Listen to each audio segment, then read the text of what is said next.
Kana dura xinqolaa wayii sirkaa fudhamee ture asitti. Riidha.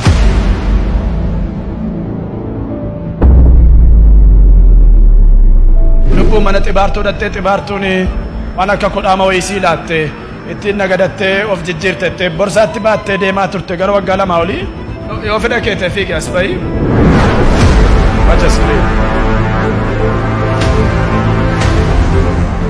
Buusi lafa kan biraa. Confirming his prophecy. Seexanni nama eebbisee hin beeku hojiinsaa balleessuu qaluu ajjeesuu qofa.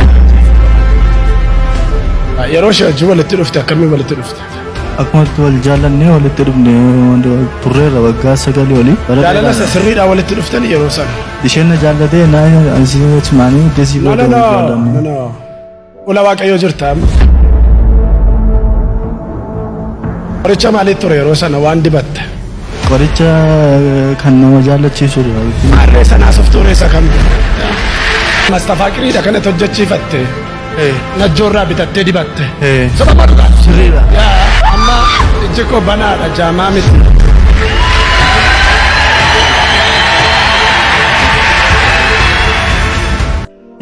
Yesuus gooftaa. Amiin. Ameen. Amiin. Ameen. Yesuus jaalala. Amiin. Yesuus jireenya. Amiin.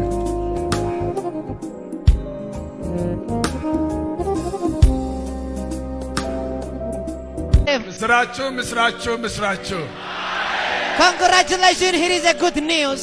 Omna du'a ka'u Yesuusiiti. By the power in the blood of Kaasii ajajeer harka kee eebbiseera. Asirratti waaqeffannaa fi irreechi adda adda jechuudha. Irreechi waaqeffannaan adda ta'uu hin danda'u. Waaqa dhaqxee galateeffatta. Akkamitti waaqa galateeffatta waaqaan galateeffattu adda ta'uu danda'a. Si keessa jira. Waaqeffannaa jechuun waaqa galata si galchee jedhee waaqa galata irreechaa fi amantii kiristiyaanaa akka poet Looreet Tsaggaayee Gabramadiin jedhanitti ayyaanni kun uummata Oromoo gidduutti guyyaa galataati. Akka isaan jedhanitti seenaan irreechaa hiddii isaa uummata Kuush keessaa biqiluudhaan umurii waggaa 12,000 akka qabu ni himu.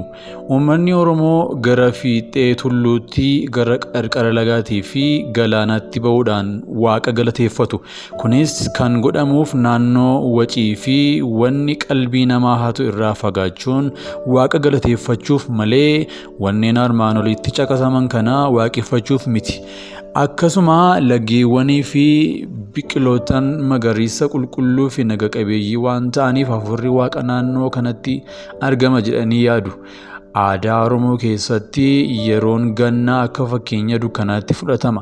Jalqaba fulbaanaa irratti dukkanichi insokkaa lageewwanis gadi hir'atu car jechaa deemu. Dhoqqeenis hin argamu. Ifni aduu lafa irratti ifaa yeroo kanatti uummati Oromoo naanna'uu uumamaa guddaa kanatti gammaduun waaqas galateeffachuuf ba'aa jedhu leet poet Looreet Tsaggaayee Gabramadiin. Akka inni jedhutti uummati Oromoo tulluutti yookaan laga yookaan seexanatti waaqeffachuuf dhaqa miti.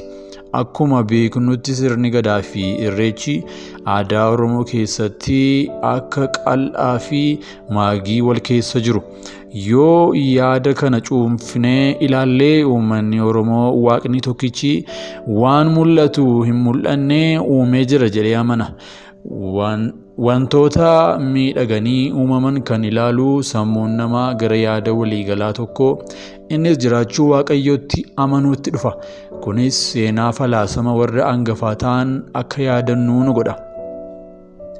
Aristootel falaasama isaa keessatti hawaa yookaan yuunivarsii ilaalchisee xiinxala isaa yommuu walitti qabu wanti sochoosee garuu kan ofii hin sochoone jira yommuu jedhutti Pilaatoon immoo sammuun ogeessi duuba kana jira jedhee Toomaas immoo barsiisaa beekamaan immoo akka jedhanitti yoo murtaa'aa ta'e yoo beekumsa dhugaa waaqayyoon beekuu qabna kunis karaa itti waaqayyoo mul'ata malee walitti dhufeenya nu waliin qabuuti jedha.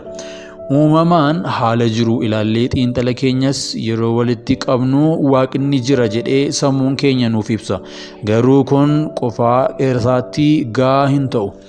Bara kana keessa dadammaqina aadaa fi amantii biyya keenyaa fi Afrikaa keessatti argaa jirra. Kun bu'aa xiinxala sammuu namaa isa waaqni jira jedhu irraa kan ka'e akka ta'e beekuun gaariidha.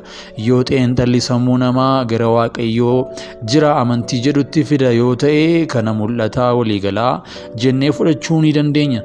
Sababni isaa uummanni akkasii kun gantuu miti waan ta'eef. Yoo akkas ta'e kiristaanummaa fi waaqeffannaa Oromoo gidduu waamsisaa tokko jira, innis waaqa jecha jedhudha. Waaqeffataanis ta'ee Oromoo kiristaanni jecha kana hin fayyadama. Kana irra dhaabbannee waliin haasa'uuf ka'umsa gaariidha. Kun yoo mul'ata waliigalaa ta'ee wanti isa hafuu garuu akka jiru qalbeeffachuun dirqama ta'a. Akka beeknutti gama jiraachuu waaqayyo hubachuutti dhufuutti mul'ata lamatu jira. Inni tokko mul'ata waliigalaa yommuu ta'u, inni lammaffaa immoo mul'ata addaati. Mul'ata waliigalaa kan jedhamu karaa namni waaqa barbaadu yommuu ta'u, mul'ati addaa immoo karaa waaqayyo nama barbaadudha. Uumama isaatiin namni keessa isaatti uumaa barbaada. Garaan namaa gara yaada waaqayyootti harkifata. Kana galmaan gayachuuf immoo xiinxala sammuu walirraa hin cinne gama yaada hir'isaa deemuun yookiin immoo yaada haala argamu irra fayyadamuun gara jiraachuu waaqayyootti amanuu dhufa. Gara macaafa qulqulluutti deebinee yoo ilaallee saba Israa'eliin alatti saboota biraa waliin waaqayyo dhimma qabaataa ture jennee yoo ilaallee si'a seensaa irratti ka'ee Amoos boqonnaa 9:7 hubachuun gaariidha.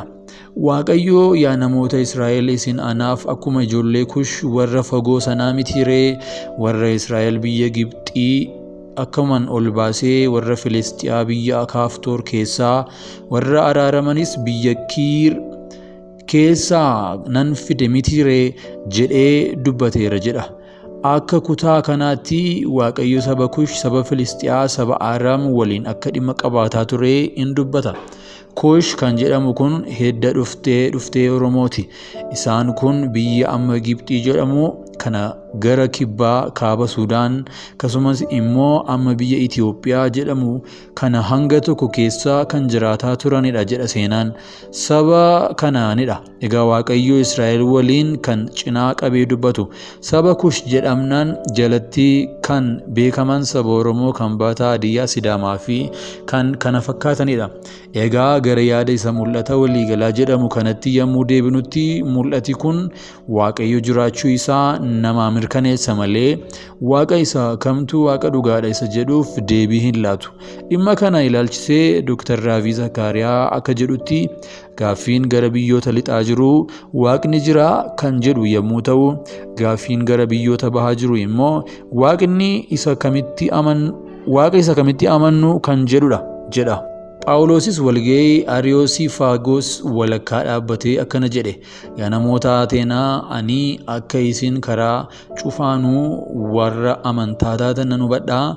Ani yommuu naannee waan isin waaqeffattan ilaaletti iddoo aarsaa kanaa katabbii waaqa hin beekamneef jedhu irraa qabu argeera.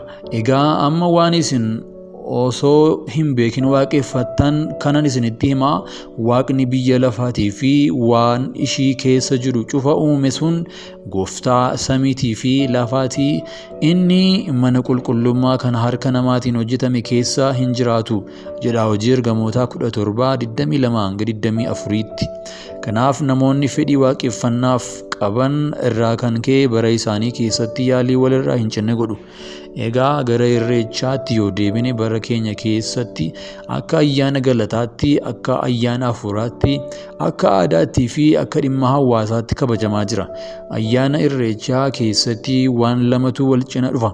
Inni tokko guyyaa ayyaana waggaa haaraa yommuu ta'u, inni lammaffaan immoo ayyaana galataa ta'uu isaati. Kanaaf akka ilaalcha kootti tokko guyyaan irreechaa kun uummata Oromoo mara biratti ayyaana waggaa waan ta'eef akka amma jirutti utuu hin taane fulbaana 21 yoo ta'e in filatama. Sababni isaa inni jalqaba ayyaana masqalaatti rarra'uu irraa hambisa. Inni lammaffaan immoo guyyaan kun yeroo isaatiin halkaniif guyyaa walqixa ta'uudhaan beekamuu waan ta'eef. Inni lammaffaan ayyaanni kun uummata miiliyoona 50 ol ta'aniin waan kabajamuuf ayyaana kaalaandariin beekamuu ta'uu qaba.